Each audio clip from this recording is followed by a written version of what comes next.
Hello, I'm at Madeira Liquors in Providence, Rhode Island, and let's get started. So, introduce yourself a little bit and tell us about your role at Madeira Liquors. My name is Diane. I'm 53 years old. I've been working at Madeira Liquors for 33 years. My parents first opened it, and now I help run it. I worked in retail for a really long time, and then my mother asked me if I'd like a liquor store about 30 years ago, and I said sure. We found one, and we opened up this one. I have a BA in political science that I took while I was because I wanted to. That's cool. From Rhode Island College. That's pretty much. I'm single. I do have 2 nieces and a nephew that I've helped raise, and I have my parents, both who are still alive. And that's it. So you're born and raised in Rhode Island? I was born in Pawtucket, but we grew up in Attleboro. Mm-hmm. So we moved. I'm 73. We were living in Darlington, and my mother heard that the high school in Pawtucket isn't very good. So she started, I've heard similar things. So she started looking around, and she had some friends who lived in Attleboro, and the school system was good. So, nice. Of course, Massachusetts has the best school systems. Massachusetts is great. It's a great state Yeah. to live in, for sure. I still live there. I live in Seacock. Oh, nice. Yeah, that's cool. But I always say still New England. It's kind of like from New Bedford Mm-hmm. and in Rhode Island. I think it's its own kind of area. But I do live mostly in Massachusetts, but I do consider myself more of a Rhode Islander.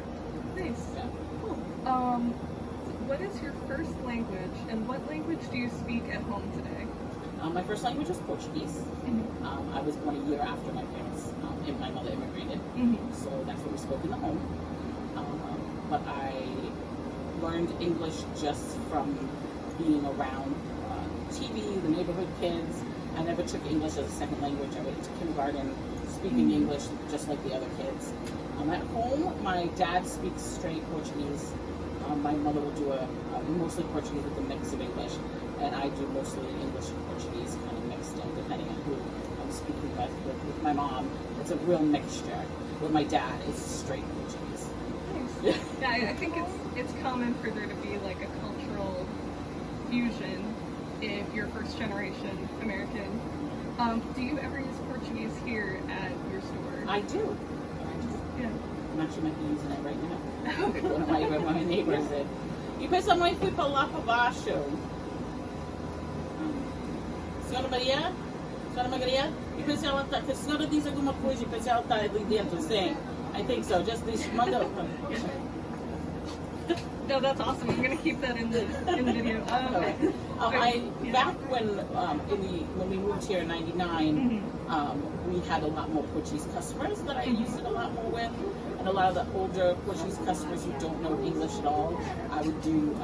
We did a lot of we'd read a lot of their mail and stuff that they needed from the doctors or any kind of legal. But now gentrification, and in the past maybe 5 years, less of the original Portuguese live in the area, so I don't as much. I have one lady who lives down at the manor who still comes in for me to call for medications or read a letter she got or find out. But that's so interesting. Yeah, that doesn't happen now.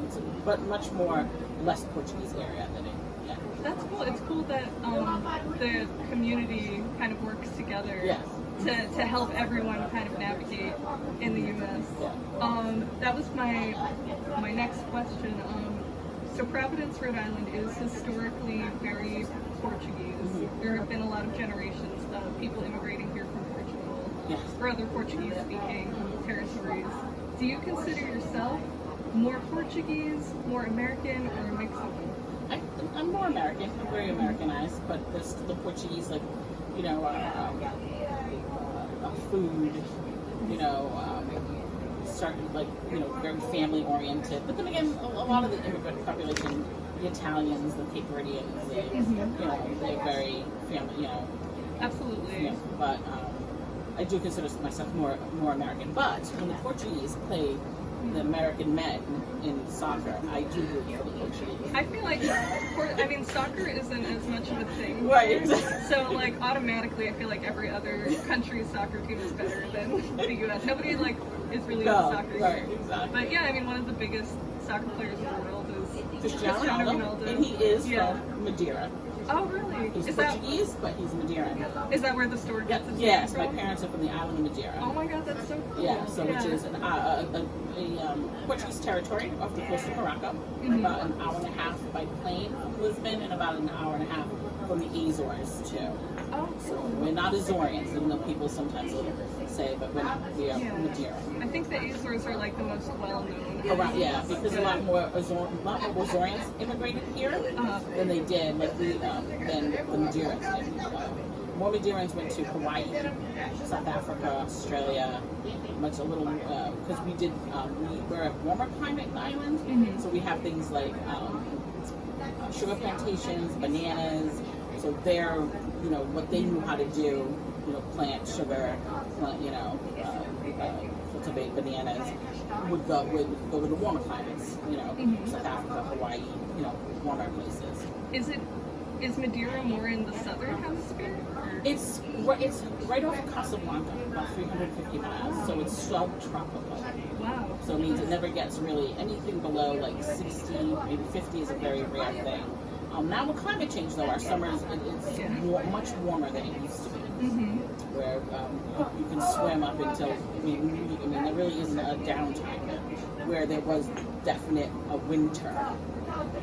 Like Florida has a winter, but now they're much warmer all year round than it used to be. Wow. Yeah.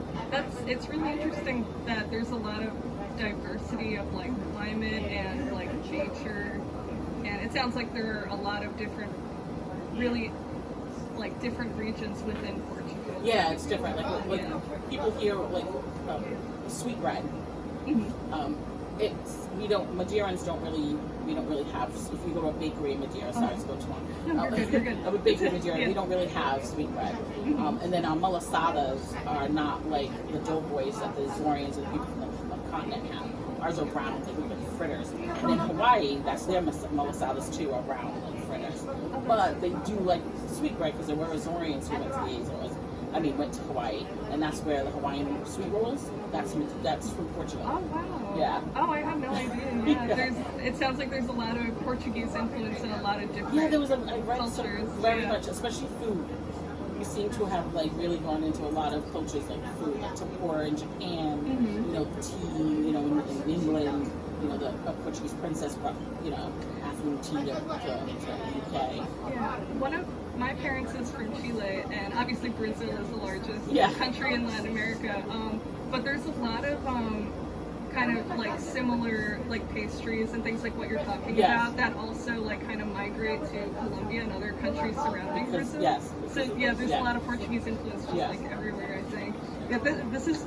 Don't worry about going too long. It's just this is my major too, and I'm like it's really interesting to me. Okay. Yeah, what are some similarities or differences between Portuguese culture and American culture? Similarities. I would say, I think American culture is kind of family oriented, so that's the same kind of with the Portuguese, not all, but hardworking. I think both cultures, work hard. But Portuguese and the culture like a little more laid back in a way. Like not laid back, like it's not as like there's breaks and vacations and especially during the day there's a cafe in every corner in Portugal. I always say, you go to court in court, you go do something here that would take a week.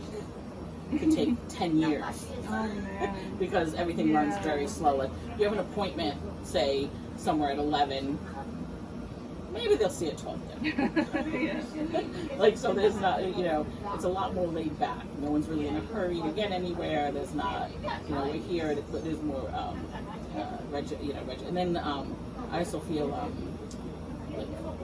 customer service, it's very big here in the States. I don't think so much in Portugal. Mm-hmm. You know, where the customer is not always right. Yeah, I think that I've heard that in other kind of like European countries. Yeah, it's just like a different expectations, Yeah. I guess, or just like different like social. Yeah, you bag your own expectations. groceries. No one's in that. Yeah. No one's bagging it for you. You know, no one's going out of there. Yeah. You know, Yeah, I not think. all, but in like the smaller shops and stuff. But it's still, it's you know, it's different. That honestly, I've worked in retail. I think we could use that could here, totally use like that. for sure. I agree. Hi. 101. How's the week going?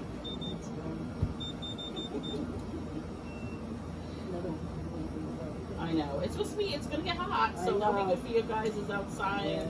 You know, are people bringing in food from dunes and stuff? Awesome. That's good. Keep them there longer. Bye. See you. Last one.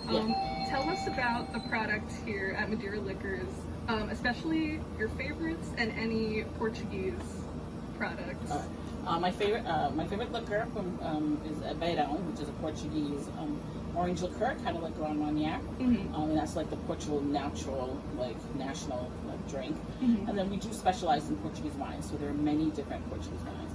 I like some Cabriz, which is a nice red. Mm-hmm. I like the Casal Garcia Vinho Verde, the Fuente from Avaleda Vinho Verde. So, and then we have three Portuguese beers. One of them is actually from Madeira. Corral. It's imported Yes, here? it comes from Wow. Portugal. Oh, that's cool. And then we have, of course, Superbach and Sags, which is Sardes, which is, you know, traditional. Nice. Yeah, anything special that you want customers or the community here to know about Madeira Liquors? I mean, we're family run, 2 women, my mom and me. You know, we're, you know, whatever you want us to carry, just let us know. You know, we're very customer oriented when it comes to ordering. If we have a customer who asks us for something, we'll try, we can get it in the States to get it for you. You know, we're very understanding. Sometimes, you know, credit card doesn't go through and, you know, you get that bottle of wine. You know, next time you're in, just pay it, add it to what you have. Aww. You know, it's just, you know, That's really nice. yeah, you know, so stuff like that. Because we're here all the time. It's easy. It's not like, you know, dealing with employees. So it's a better, like, one-on-one. We kind of get to know our customers, especially their dogs. I can't give you a lot of customer names, but I know every dog. Yeah, well, the dogs are like the nicest. Oh, sometimes. for the best. Yeah. They're great. I have my little snackies for them. Oh, that's so cute. Oh yeah. Yeah. Dog walkers have no idea what's going on when the dogs that they are But the hired to dog walk recognizes are you. walking, and then they come running to the liquor store, and they're telling their owners why do they want to go to the liquor store. That's so funny. Oh my god, that's hilarious. Yeah. All right, we're gonna wrap up. Thank you so Okay, much you're again welcome. for participating. I was more than happy. Thank you. Yeah, thank It's been you. a while, but we used to do this a lot. Nice.